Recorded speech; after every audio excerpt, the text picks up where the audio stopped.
It's a Thursday evening, so you know it's time for the Millionaire Mind. Welcome to the show. My name is Turife. Joining us today, we have Esther, founder of Rad Designs. Thank you so much for joining us for this conversation. Thank you for having me.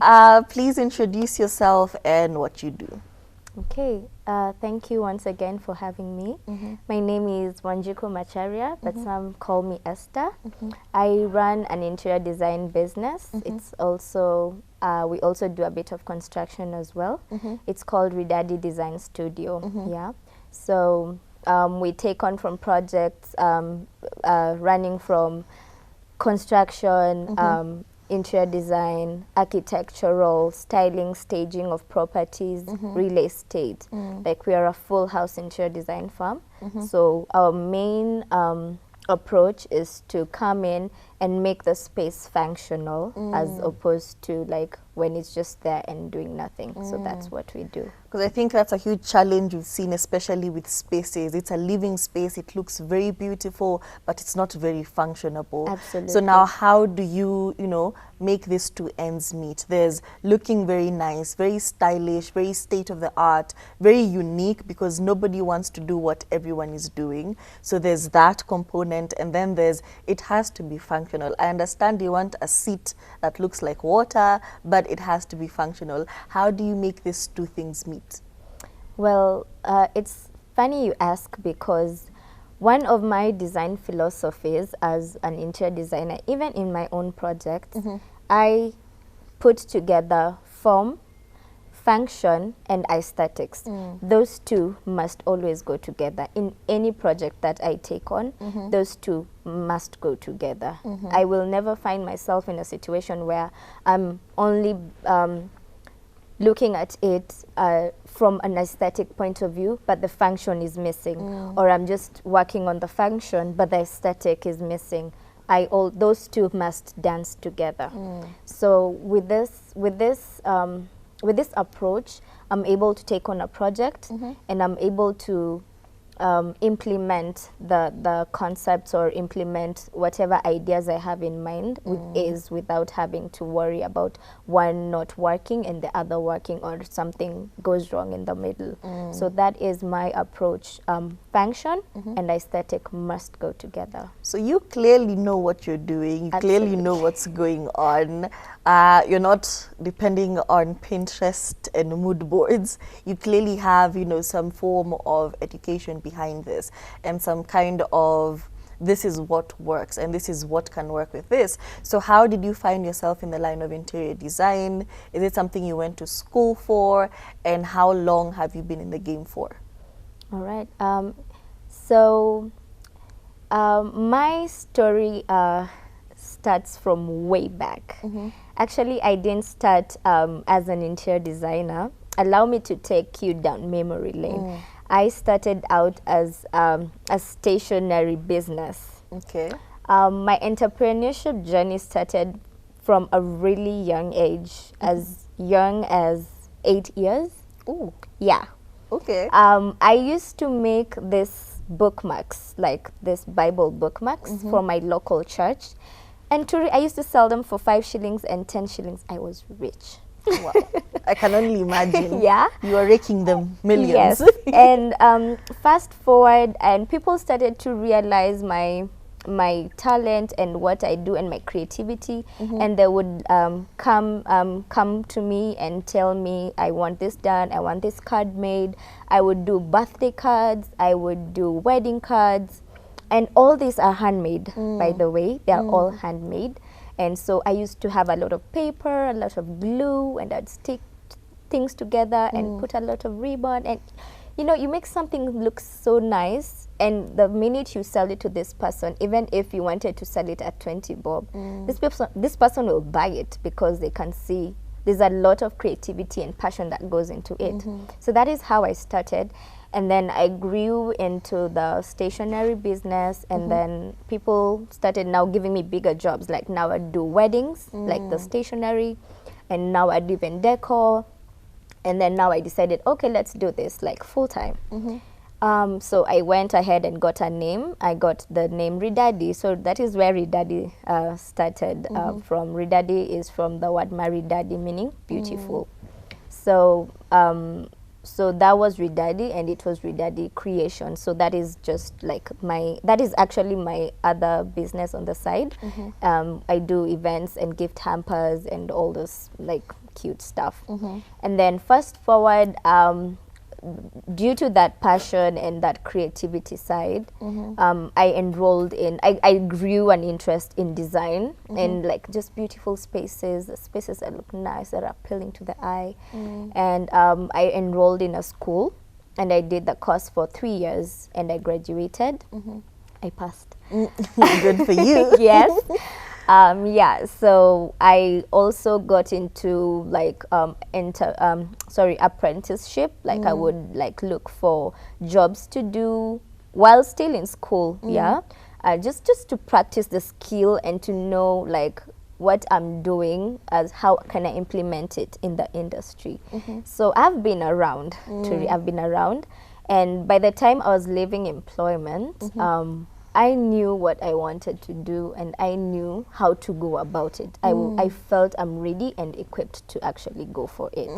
So that is how, again, Ridadi Design Studios was founded. I decided, no, I'm not going to get another name for it. I'm just going to use the word Ridadi, because, again, I'm all about creating functional spaces, but, again, aesthetically pleasing, like visually pleasing. When you look into this space, when you enter this space, there's something that you feel and you're like, wow, this is good. Yeah. So yeah, and here we are.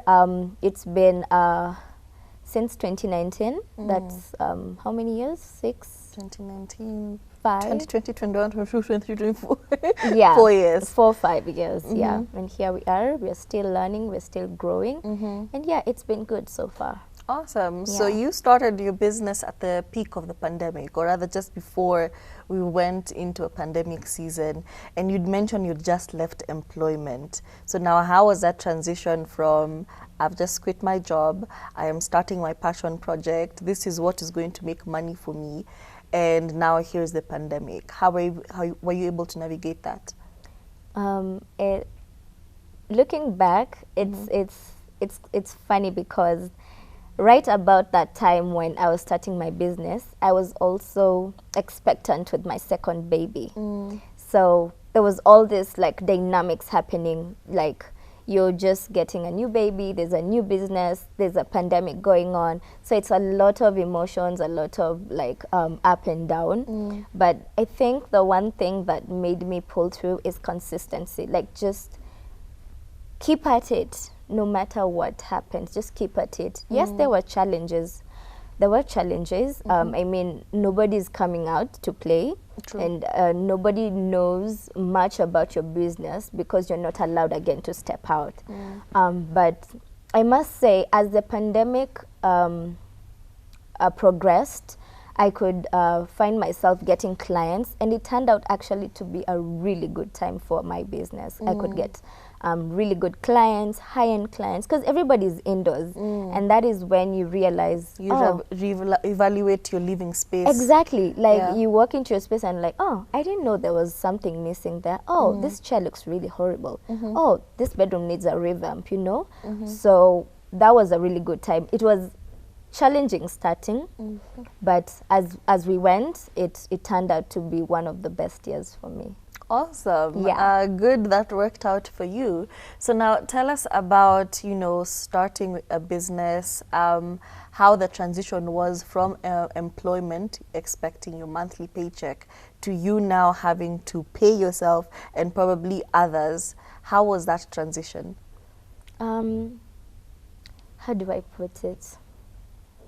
I could say it's a mix of both. Like, it was good and bad, because here you are, you've left employment.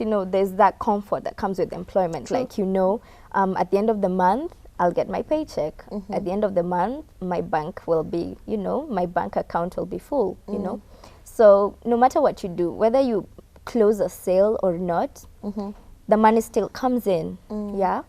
But then, so that was the good side. But then in entrepreneurship or in business, there's both. Like there's good seasons and there's bad seasons. True. And I would also say like it all revolves around you. So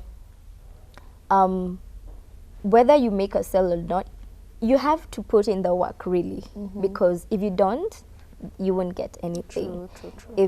If you do, good for you, and you reap the fruits. So I think it's a mix of both. Yeah, if you'd ask me. And I if you'd ask me, I wouldn't go back to employment. I know business is challenging. There's something I was reading the other day, and it said like, for you to start a business, for you to be an entrepreneur, you have to be crazy enough to understand or to believe that your business will actually like pick up, like it would actually be successful, because you don't know what the future holds. You don't know if you're going to 5 years from now you're going to still have this business, or you're going to be changing to a different, to a different business. So I think that craziness is also what makes it more interesting. Yeah. Okay. And what would you say are the things that have stood out for you so far in this business? Because 4 years is a long time. Yeah. So what is an experience that has really stood out for you? One thing I'd like to answer this question from a learning experience point of view. So you will definitely meet a lot of people in the industry. People with different characters, people from different walks of life. And all these elements, all these things put together, they shape you into becoming the person that you are today. In this case, now, me and my business. So you'll find like you have clients with different approaches. One may come with an approach to like they have a certain expectation, like they want something and they want it, and that's that. And look, when now you're going through the design process, you realize in the process that it's not possible. So how again do you counteract that, and how are you able to achieve like the design vision, but also try to stick to the client's needs, like you meet the client's needs and what they'd want. So that's also that has been a learning experience for me. Like you meet different people with different expectations, and also there's like budget, like in terms of budget. Yeah, so a client may come to you and they're looking to spend around say 2 million, and the design concept, like whatever they like, is say worth around 4 to 5. So how again are you able to turn around the situation to be able to meet the client somewhere On that budget. And you'll find some stubborn clients, like it's either this or the highway. So you have to have that people skill. Exactly. You have to have that people skill. Like you have to be able to adapt to change, because change is inevitable. So you have to be flexible. You can't be rigid and just stick to, this is what I know, this is what I've gone to school, so you think you know it all. No, you have to be flexible. You have to be able to meet the client somewhere. You have to be able to communicate, be clear to the client, like this is what this amount can do, and this is what we cannot do. Again, it's a matter of prioritizing. Sit down with the client, let them know ABCD is possible, but the rest, it can't work.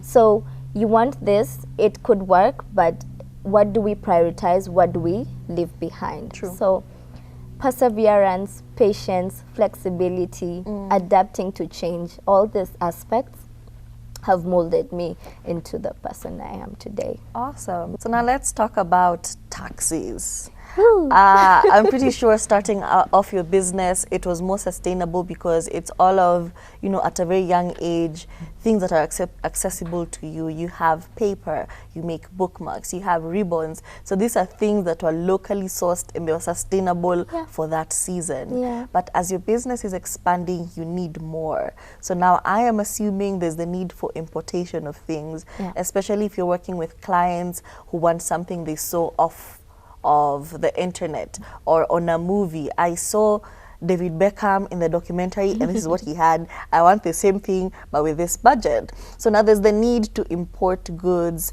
And how has that experience been, especially given the new tax situation in the country? Has that affected you, or has that been a rumor, and is everything still okay, still the same? Yeah, so of course it has affected us in different ways, yeah, because it has the tax issue has actually affected most businesses, and it's like a ripple effect because we all need each other for one thing or the other. True. So there's the aspect of like importing fabrics, you know, maybe you took the client for maybe fabric shopping or furniture shopping, and they're like, no, this is not my style, I don't want this. So you go to the internet or you go to like a different source, probably that's not local, and you have to bring it in. So again, it has impacted on our business in terms of costs. So the costs are higher, like to bring in stuff. Even when you're pricing your item, you have to adjust, you have to like change the price, even when you don't want to, because you want this client to come back, yeah? But you're forced because, I mean, then if not, then it won't work. So it has definitely affected business in one way or another. But again, as I mentioned, you have to have the ability to be flexible, to adapt to the current changes, because the world is changing. In a few years to come, we'll be talking a different story. And then what will you do then? Awesome. You had mentioned earlier on when you were starting your business, it was a bit difficult to navigate because of, you know, the inability to market yourself and nobody is going outside. So what has changed in your marketing strategy and what is working for you right now, and what more would you like to implement? Have you tried influencer marketing and such things? Yeah. So yeah, it was challenging when we were starting, but now things have changed so much, and it's actually changing for the better. And right now, I would say almost fully depending on social media. The internet is so vast with information. It's so broad, you cannot exhaust it. And that is working for us because every other day you're up to date with the current trends, like what are the other industries doing, what are other designers doing. So for us, I would say like social media has been a very essential tool in allowing us to be able to market our services and products and be able to reach a broader market, as opposed to like before when we were just starting out. Yeah. So just recently we had the National Tree Planting Day, just in a bid to make our environment better and just create a better space for everyone, you know, on the planet. So as a business that deals with a lot of paper and a lot of paper products, there is a certain impact to the environment. So what practices as a business are you doing to make sure that it remains sustainable, not just for you, but for everyone else? Okay, yeah. So we are aware as a business of the SDGs, the Sustainable Development Goals, and we try to use materials that help in achieving that goal, like for instance, sustainability.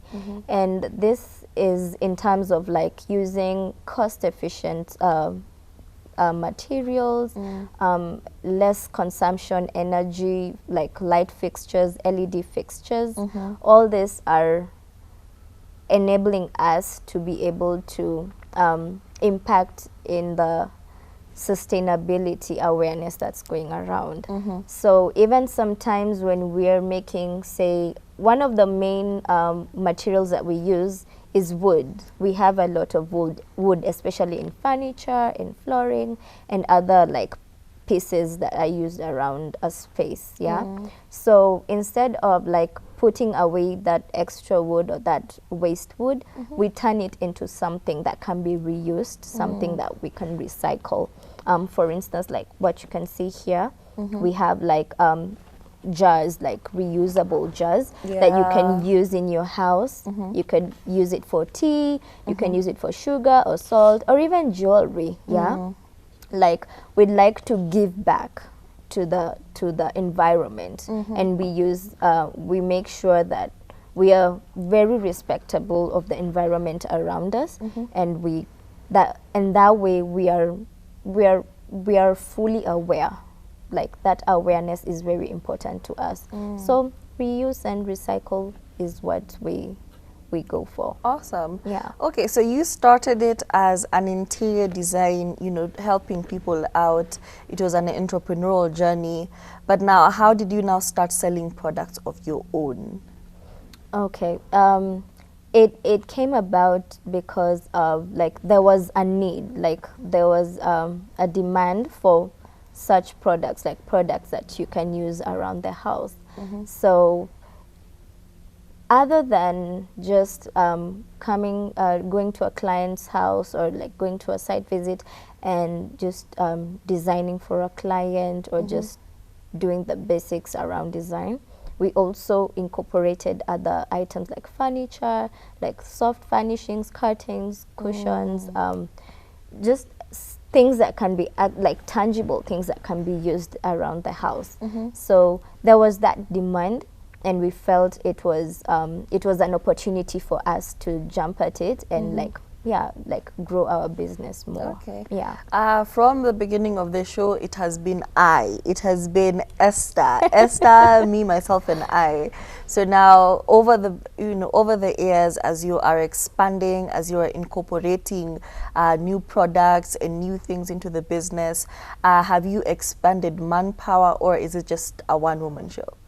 Well, we do have a team, yeah. We do have a team, like everybody in the team is aware of their roles. So we have people for furniture, if it's like fixtures and fittings, say when it's a project that's coming up and it's like being built from the ground up, we have people for that. We have an in-house architect. We have like people, if it's like the soft furnishings, we have people doing that as well. So we are a small team. I have an assistant as well, so who is able to carry out a few tasks when I'm not available or when I'm not able. So we have a small team, but we are hoping to like grow and broaden the team and just soar high and just go out there and do stuff. Awesome. Yeah. And speaking of broadening and expansion, what would you say is the place you see Ridadi in a few years, or what has always been the vision behind Ridadi? Well, thank you for that. So right now, Ridadi is all about just creating functional spaces, yeah. But design is so broad. We've just touched the surface. There's so much when it comes to design, and I get this a lot from just even inspirational like materials, like even just if I'm traveling, if I'm reading a book, even just from nature, even just the things around me, yeah. So I am really looking forward to the day where I can be able to educate people about the importance of design, and not just design, but good design, because there's a difference. Right now is just people are just doing stuff, and not to say it in a bad way, but people are doing stuff out here, and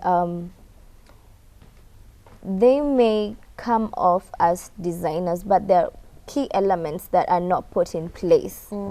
So and you find that is why you'll find situations where you come up with a space like you want to probably build a house, or you want to bring up a structure, yeah, and then in the midst of all that, there's like wrong proportions, like wrong elevations and orientations, like everything is just wrong in terms of like the design and the structure itself. And that is where I am really looking forward to the day where I can be able, or even other people out there who I know are also doing the same, like just educate people on the importance of good design, good sustainable design, because that way we are able to eradicate situations like this, like we see structures falling and people are, you move into a house, the house is not proportional, it's like the space, say that this living space is smaller, the kitchen is bigger, or vice versa, and it just doesn't meet the needs, your needs as a user. So that again brings us back to the importance of good design, and I'm working on that. I'm doing my research and I'm working on that. Okay, as we're winding up, we have a new pandemic upon us, which has been minimalistic aesthetics, or the gray and beige pandemic that is upon us. And I feel like every time I walk into someone's living room, it's like a copy and paste from another person's living room. So now, as an interior designer, how have you been navigating this, you know, this new phenomenon and trying to encourage people, please bring back color. Color is nice. Yeah. Yeah. Yeah. It's funny you ask, because in my own experience, every time you walk into a space now, it's brown seats, gray walls, and I don't know, brown curtains, and you know, it's just brown everything. Like everyone the is gray just couches. Yeah. We need to ban them. You know, Yeah. and this tufted seats, you know, the tufted, the ones with the buttons, we call them tufted seats. Like everybody has this in their spaces, and I understand it's coming from a point of you want to play safe, but there's so many ways you can play safe and be creative while at it, and still have a space that's looking very different, very unique, very authentic. Yeah. So I do a lot of research. And right now, even in my current projects, Turi, you will not find me suggesting a gray wall for my client, because it's everywhere, and it's, to be honest, it's annoying. It is. It really is. It's annoying. Yeah. So that is why I do a lot of research. If you ask anyone who knows me, I'm really, most of the time I'm on my phone. I do a lot of research because I want to give my clients something unique, something they will not find elsewhere. And if they do, it's once in like a blue moon. Like you're not going to easily see that. So I will incorporate inspirations from different elements, even from just looking at something as simple as a chair, maybe a color, and just like build from that, just so that I am not copy pasting. I am not just like doing what everybody else is doing, and that also helps in my brand. Like it makes my brand stand out, because if you look at a particular piece of furniture or a particular space, you're able to associate that with, say, Ridadi. You know, oh, that's Ridadi's work. Oh, that is not Ridadi's work. So, and by the way, if I see something has been repeated in a space like more than, say, 3 to 4 times, I will not do it. True. I will not. Even if the client comes to me and tells me, I saw this somewhere, and I'll be very keen to try and change the client's mind and show them, him or her, something different, something better, something more timeless. Awesome. Yeah. And as we're coming to the end of the show, what is your parting shot? I would say, like, design is it's a very interesting industry, and well, it's not so like the ratio of men to women that are doing design or are in the construction industry. The ratio is definitely higher on the men's side than the female side. But this is what I would say. As long as you're passionate about it, as long as you're passionate about something, it doesn't have to be design really. As long as you're passionate about something, just go for it. And I always tell even people I'm talking to, learning never stops. True. Learning never stops. So even, it doesn't matter how old you are. You could be 10, you could be 15, you could be 80. But every day is a learning opportunity. Every day you're exposed, every day you're able to see different things and learn from it. So just go with it. If it's in your heart and you're passionate about it, that is enough to drive you, to motivate you to go forward. Thank you so much for joining us. Thank she is you. such a powerhouse. Thank you so so much for much. making time for us. And you, the audience watching us, if you feel that you are an impactful woman in business and you would like to share your story with us, please contact us on the number 0770 729 366. And until next week, goodbye. Bye.